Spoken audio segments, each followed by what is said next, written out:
Olá, estamos mais uma vez juntos e desta feita queremos falar hoje sobre Amós, o livro de Amós, no capítulo 4, versículo 12, parte C do versículo. Prepara-te, ó Israel, para te encontrares com o teu Deus. É sobre esse texto que queremos falar.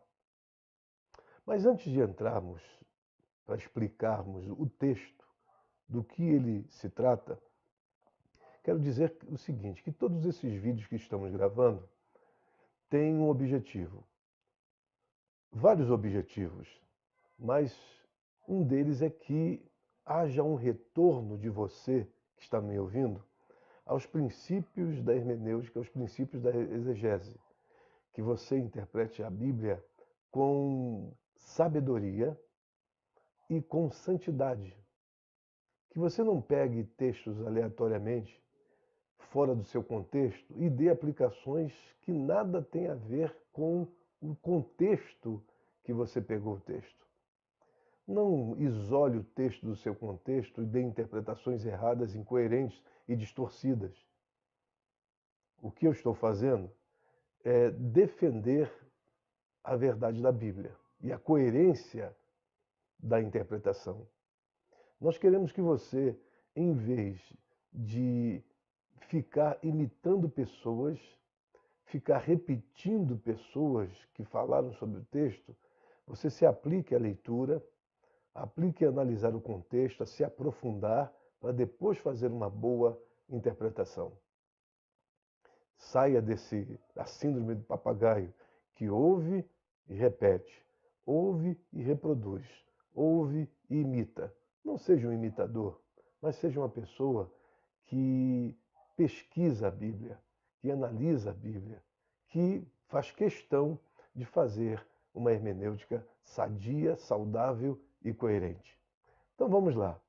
Prepara-te, ó Israel, para encontrares com o Senhor teu Deus. Esse é um texto que a maioria das pessoas pegam para fazer uma análise escatológica. Tem pessoas se valendo desse texto para falar sobre a vinda de Jesus. Outros pegam esse texto para falarem sobre o encontro da igreja com Jesus.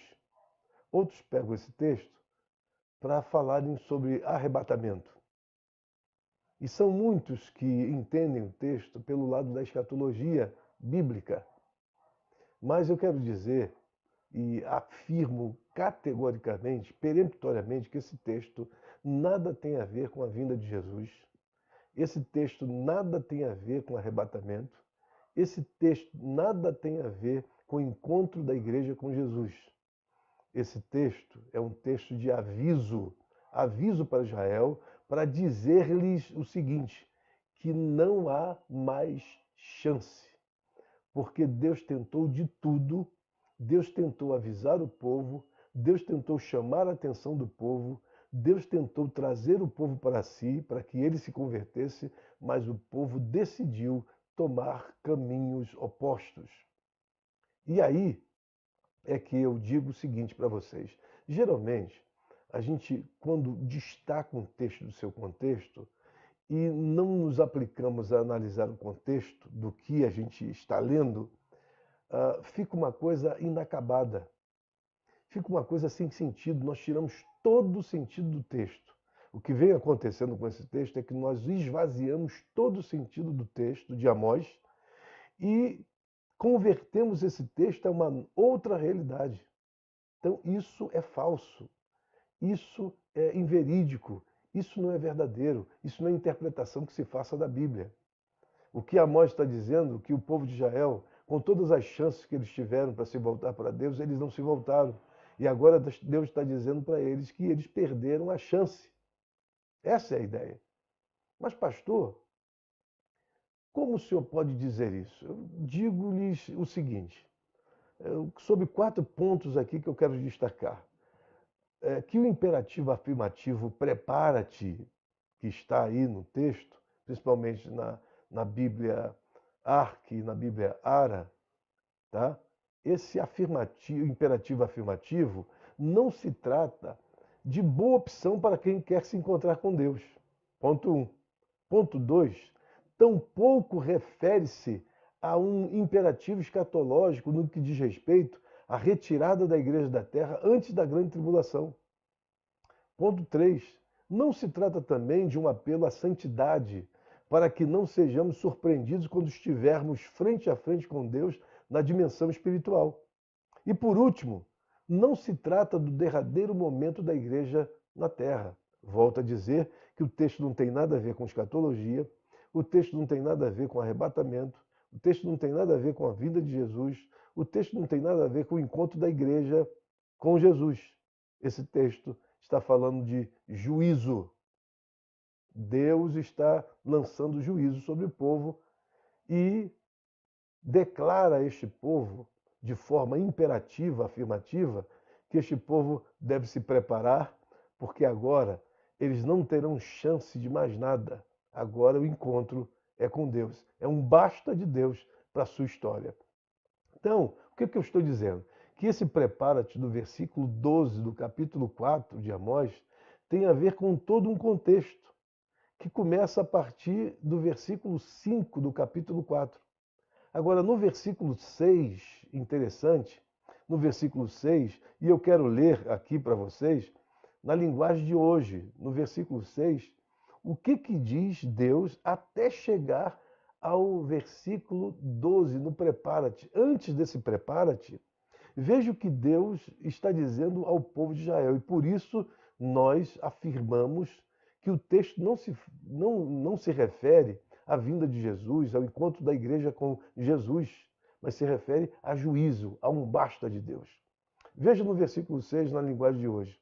Eu fiz com que faltasse comida em todas as cidades e que todos passassem fome. Mas assim mesmo vocês não voltaram para mim. Compreenda essa colocação de Deus, que ele fez todas essas coisas para que o povo se voltasse para ele, mas o povo não se voltou para Deus. Versículo 7 diz assim: não deixei que chovesse durante 3 meses antes das colheitas. Fiz com que caísse chuva numa cidade, mas em outra não. Choveu numa plantação, mas em outra não. E nesta tudo secou. Versículo 8. As pessoas iam de cidade em cidade procurando água, mas não achavam o bastante para matar a sede. Assim mesmo vocês não voltaram para mim. Olha a palavra. Assim mesmo vocês não voltaram para mim. Sou eu, o Senhor, quem está falando. Versículo 9. Eu os castiguei com ventos muito quentes e com pragas nas plantas. Os gafanhotos acabaram com as hortas, com as parreiras, com as figueiras e com as oliveiras. Assim mesmo vocês não voltaram para mim. Novamente, Deus está dizendo. Versículo 10. Fiz cair sobre vocês uma praga com as que mandei contra o Egito. Fiz com que os moços morressem nos campos de batalha e deixei que os inimigos levassem embora os cavalos de guerra. Fiz com que o mau cheiro dos corpos que estavam apodrecendo se espalhasse pelo acampamento. Assim mesmo, vocês não voltaram para mim. Sou eu, o Senhor, quem está falando. Versículo 11. Eu destruí cidades, como fiz com Sodoma e com Gomorra. Vocês escaparam como se fosse um galho que no último momento é tirado do fogo. Assim mesmo, vocês não voltaram para mim. Por isso, povo de Israel, eu os castigarei. E já que vou castigá-los, olha a palavra, preparem-se para se encontrar com seu Deus. Eu, o Senhor, falei. Ora, aqui está nitidamente como termina toda essa argumentação divina, se assim eu posso dizer. Deus está dizendo que usou todos os meios, que usou todas as maneiras de persuadir, de persuasão, de convencimento, mas o povo mesmo assim, sendo dilapidado de uma ponta a outra, este povo não se voltou para Deus. A dureza do coração, a impenetrabilidade, a indiferença, a morbidez em que este povo se encontrava, fez com que Deus levasse este povo para o juízo. Então, esse prepara-te, ó Israel, para te encontrares com o Senhor teu Deus, não tem nada a ver com vinda de Jesus, arrebatamento, escatologia, sobre o encontro da igreja com Jesus. Nada tem a ver. E nem que você tem que ter uma santidade para se encontrar com Deus. O texto está dizendo que acabou. Que todas foram as tentativas que Deus fez para que esse povo se voltasse para ele. Mas cada vez que acontecia, o povo, os fatos, as ruínas, as destruições, cada vez mais o povo se endurecia e não se voltava para Deus. Eu quero dizer para vocês que esse texto nada tem a ver com arrebatamento, nada tem a ver com preparação para a vinda de Jesus. Esse texto está dizendo que se nós, a despeito dos sinais que Deus nos dá, se nós não nos voltarmos para Deus, nesse tempo de crise, nesse tempo de indiferença, nesse tempo de frieza espiritual, nesse tempo onde parece que as coisas estão muito boas, onde a religião se une a tantas outras coisas, onde as pessoas estão totalmente afastadas de Deus porque usam a religião, usam o nome de Deus para usufruírem em situações benéficas. Enquanto nós estivermos assim, Deus vai nos avisar de mil maneiras. E se não nos voltarmos para Ele, o juízo virá. O texto está dizendo que Deus até que tentou de todas as maneiras, mas esse povo estava duro demais e por isso acabou. Israel, acabou para você. É o que Deus está dizendo para este povo. E aí que está a questão. Lá na frente você vai ver que o profeta Amós, que profetizou tudo isso, foi expulso por Amazias. Amazias o expulsou dizendo que ele era louco em dizer tudo aquilo que, nada daquilo que ele estava dizendo era verdadeiro. E o expulsa da cidade. E ele diz que não é um profeta como os profetas palacianos. Ele era plantador de sicômoros, era boiadeiro, e Deus assim o chamou para pregar. Interessante que Amós sai de Judá e vai pregar em Israel. E vai pregar justamente para as 10 tribos de Israel. E chama a atenção para o juízo de Deus. E esse juízo de Deus vem de quatro maneiras. O juízo de Deus sobre as 10 tribos do norte, Israel. Esse texto fala sobre o basta de Deus. Esse texto diz que não tem mais jeito, não tem mais saída, agora é o encontro com Deus. E esse texto diz que o acerto de contas de Deus com o seu povo é já. Então significa que Amós está dizendo para Israel que acabou o tempo, que acabou as oportunidades, acabaram as oportunidades, que não tem mais saída. Deus deu um basta a tudo aquilo. Então eu quero dizer para você que não pegue esse texto e tire do seu contexto, porque esse texto é fundamental para você entender hoje o que está acontecendo no meio do povo de Deus. Antes que você faça qualquer interpretação errada, tome cuidado.